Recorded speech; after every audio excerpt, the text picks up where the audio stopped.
Lo primero que yo pienso es el color que siempre he sido. Y uno siempre piensa en que va a dar el voto por el mejor, porque uno le parece que es mejor. Pues prácticamente, digamos, ahorita con los candidatos que hay, pues lo que han hecho, digamos, anteriormente. La madurez. La madurez. Sí, que sean mayor. Sea mayor. No sean muy jóvenes. Sí, yo diría que la disposición que tienen con el país y tal vez que lo que digan lo cumplan. Y que él le ofrece también al pueblo. Y bueno, yo me baso mucho también en que nos ofrece a los estudiantes de medicina también. Yo siento que como que necesitan a alguien más joven. Como pienso mucho en José María Villalta, me gusta mucho cómo habla él, cómo conversa.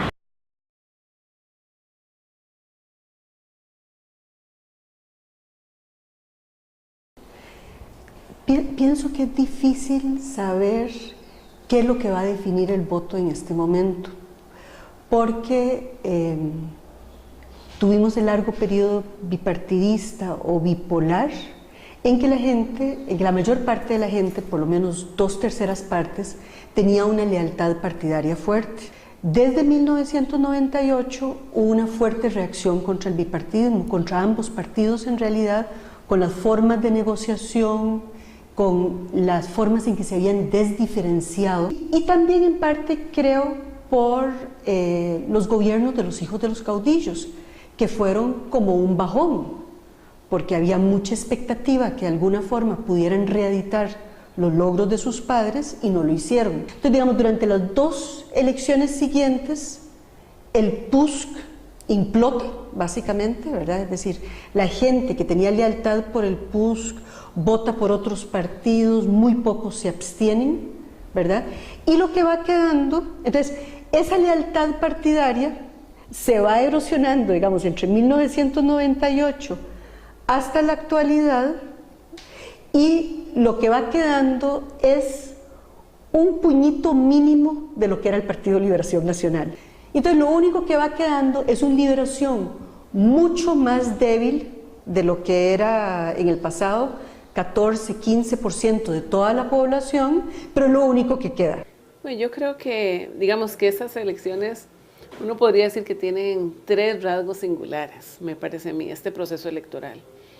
El primer rasgo singular es que hay como una, digamos, una mayor expresión de la ciudadanía de manera abierta respecto de la desconfianza que siente en relación con las instituciones públicas, en relación con la política en general y en relación con la gestión de gobierno, ¿verdad?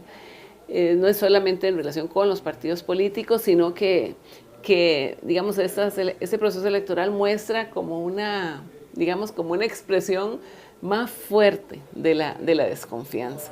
Y yo creo que esto viene por el segundo rasgo singular que me parece que, digamos, que es notable en esas elecciones y que de alguna manera está un poco, digamos, marcando el criterio para la ciudadanía en la toma de decisiones, y es que por primera vez, creo yo, la campaña electoral, digamos, coincide con la presencia de muchos insumos sobre alternativas, digamos, o sobre necesidades que deben ser satisfechas e inclusive sobre propuestas de cara al proceso electoral. Y el tercero, que me parece, digamos, que no es menor y que refiere propiamente al ámbito electoral, es el hecho de que en estas elecciones por primera vez no hay elecciones locales. No hay elecciones en el ámbito municipal, ¿verdad? Como sabemos que ya se separaron definitivamente las elecciones locales de las elecciones legislativas y presidenciales. Y eso hace que, digamos, no haya en el ámbito cantonal o distrital gente, digamos, personalmente implicada con el proceso electoral. Entonces eso hace que la ciudadanía digamos, se sienta también más alejada del proceso, porque no le está tocando muy personalmente, aunque sea la familia interesada para que vaya fulanito o fulanita para regidor o regidora, ¿verdad? Hay un cuarto elemento que, sin embargo, no es singular, digamos, no es propio de este proceso electoral, pero que también es muy importante, y es que coincide con una, digamos, con una crítica severa a la gestión de gobierno, digamos. Es que una cosa es la impopularidad del presidente, ¿verdad? Y otra cosa es una crítica o una protesta, digamos, casi que diríamos masiva a la capacidad de gestión de gobierno. Tenemos un clima mucho más indeterminado y mucho más volátil de lo que teníamos durante el periodo bipartidista. Es decir, todas las elecciones recientes han sido mucho más volátiles que, entonces tenemos, por ejemplo, el 2002 emergió el PAC con el voto protesta, lo cual forzó la segunda ronda. En el 2006 hubo dos cosas, una, el estallido del PUSC, y por otro lado, el conflicto con respecto al TLC llevó a una polarización que parecía que entonces iba a haber como dos posibles proyectos de sociedad, dos posibles, ¿verdad?, nuevos partidos, un nuevo bipartidismo, PLN-PAC, pero eso se disuelve después del referendo del TLC. Y en el 2010 creo que fue la apuesta a una mujer, que digamos que de alguna forma desde hace muchas encuestas la gente pensaba que una mujer podía hacerlo diferente por el hecho de ser mujer. Es decir, se asociaban ciertos rasgos como muy tradicionales de pureza, de que no iba a ser corrupta, de que iba a cuidar más, lo de la red de cuido ayudó, ¿verdad? Y entonces como que eso hizo que doña Laura pudiera ganar con una contundente mayoría, porque logró canalizar esas aspiraciones. Pero hoy no sabemos.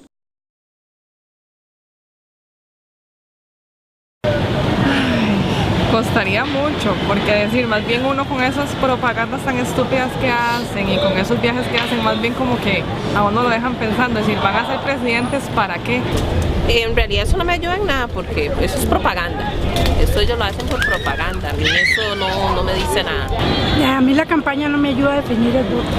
Lo que me ayuda es ver la madurez de la persona y los años de experiencia que tiene. La campaña, para mí, la campaña es solo para ganar gente y ganar votos y lavarle la cabeza a la gente. La gente hoy en día debería pensar y ver lo que hacen y lo que han hecho durante su trabajo electoral o durante el tiempo que han estado elegidos. En realidad con las campañas así como comerciales y todo eso, prácticamente digamos, sí, ellos lo hacen creer a uno que ellos pueden hacer todo, ¿verdad? Pero hoy uno no puede saber si en realidad eso es verdad, ¿verdad? O si nada más es como para volverle a uno la decisión, ¿verdad? Es un poco, digamos, yo señalaba esto, que cuando se ha lesionado la confianza, después construir la confianza es un proceso más lento y más complejo, ¿verdad? No es solamente que la gente siente desidia, siente desconfianza, ¿verdad? En los videos que observaba yo, que ustedes hicieron y que le preguntaban a la gente, me pareció muy interesante y yo diría preocupante, ¿verdad? El criterio que tiene la gente sobre las campañas electorales, ¿verdad? O sea, que realmente no sirven para nada, era un poco lo que decían en términos generales, ¿verdad?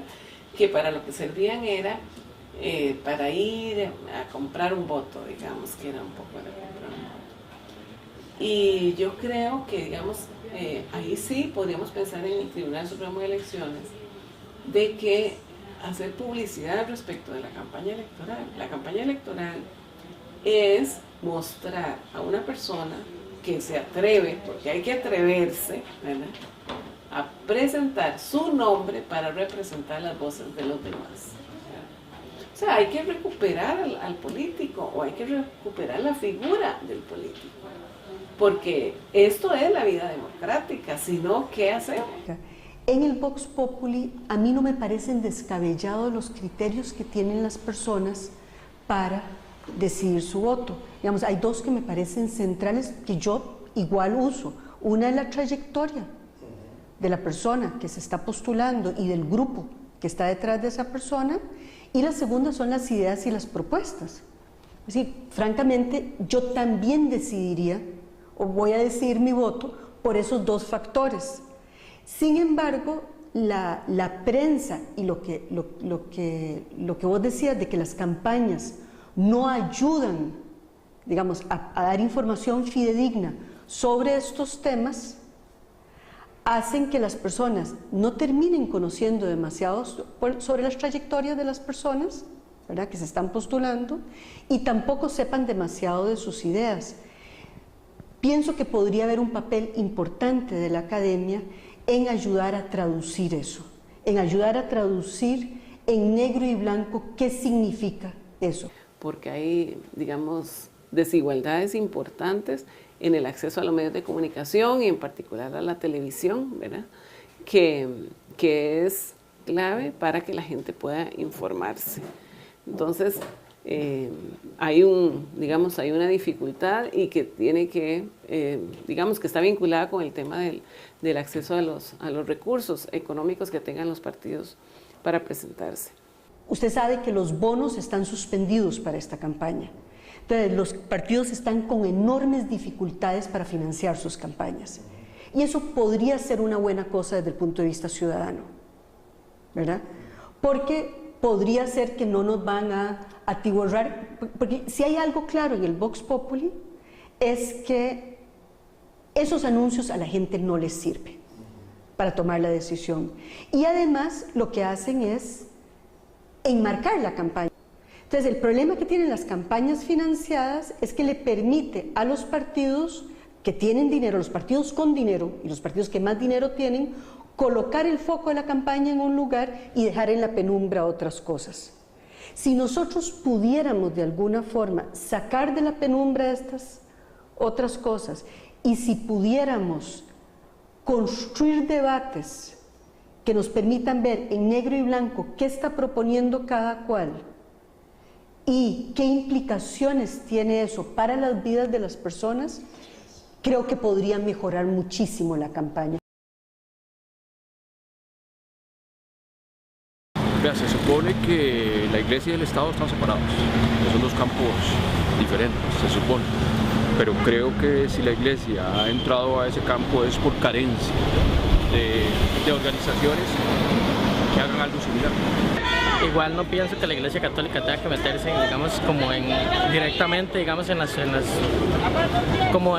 la decisión, digamos, de cada persona, ¿verdad? Mi posición es la siguiente: la Iglesia no lo hace ahora, lo ha hecho siempre. En todos los procesos electorales hace un documento, hace un documento donde presenta digamos, su punto de vista respecto de las elecciones y respecto de la convocatoria en su oportunidad, ¿verdad? Lo ha hecho en los últimos, digamos, en los últimos 12 o 16 años. No conozco el documento de Rehabilitar la Política. Lo que sí pude ver fueron las notas de prensa de presentación del documento, y una de cal y una de arena. Es decir, me parece muy valiosa la llamada de atención a que las propuestas de los partidos y de los candidatos tienen que ser claras e inteligibles para la ciudadanía. A mí me parece dos cosas. La primera es que la Iglesia tiene todo su derecho de presentarlo. Es una institución muy influyente en este país, lo sabe, ¿verdad? Y tiene una voz que es muy escuchada, ¿verdad? Más allá del tema de la confesionalidad del Estado y todo esto, la Iglesia Católica es una institución influyente en este país y puede hacerlo como lo puede hacer otra cámara, etcétera, respecto de cada uno de estos temas y tal. Y la Iglesia Católica sabemos que a lo interno es muy diversa, ¿verdad? Por ser masiva, es una iglesia, digamos que su feligresía es diversa, tiene distintas posiciones, inclusive en relación con estos temas, ¿verdad? Entonces, yo no le veo mayor problema a que intervenga y que dé sus señalamientos y sus criterios como jerarquía de la Iglesia. Lo que a mí me parece preocupante es que se lea de ese documento los temas que están vinculados solamente a la cuestión moral. como si esos fueran los problemas más importantes que tenemos en este país. Hay otros temas en los cuales la Iglesia Católica tiene posiciones muy fuertes que tengo duda, digamos, de que indiquen, digamos, a sus feligreses sobre estos temas, porque muchos de ellos tienen interpretaciones distintas y aquí, digamos, la jerarquía de la Iglesia estaría tomando una posición. Pienso, por ejemplo, en las uniones de las personas del mismo sexo, ¿verdad? Es decir, se podría argumentar en términos cristianos por el lado de, digamos, de la vida y del respeto a la vida de distintas personas y de poder hacer su vida, digamos, con libertad, sin discriminación y sin prejuicio. Esa podría ser una visión cristiana. Como también puede haber una visión cristiana contra, digamos, la homosexualidad y que entonces, y en este caso hay una opción, me parece, ¿me explico? Entonces, eso me parece mucho más problemático porque es ya la jerarquía tomando una posición con respecto a ciertos temas éticos que están además en la esfera de este proceso electoral, ¿verdad? Y sentando una posición.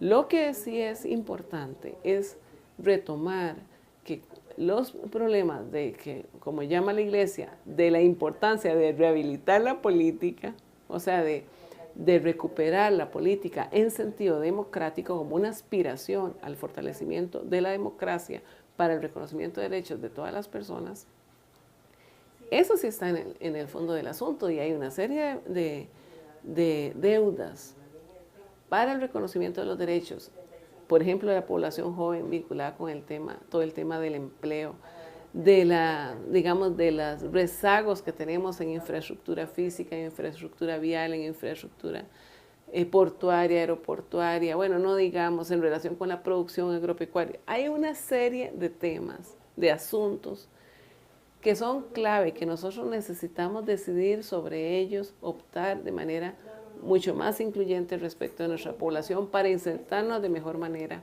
en la aldea global. Y yo creo que el debate tiene que estar ahí.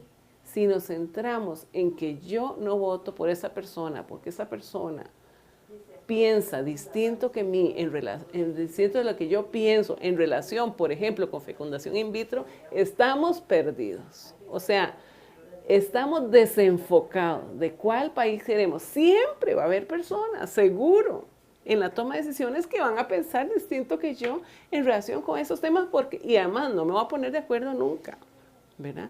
Y eso no resuelve los problemas del país. Entonces, digamos, me parece positivo que hagan un llamado, digamos, a resignificar la política y que hagan este llamado a los candidatos de que realmente hayan propuestas que le permitan a las personas discriminar con qué están de acuerdo o qué no. Que ese es el problema, si hay un problema casi cognitivo, es decir, si a usted o a mí nos preguntan hoy cuáles son las propuestas de cada uno de los candidatos para una serie de temas, en realidad sería muy difícil de saber porque todo es muy ambiguo y muy etéreo y pareciera ser que a varios candidatos les conviene quedarse en ese lugar, ¿verdad?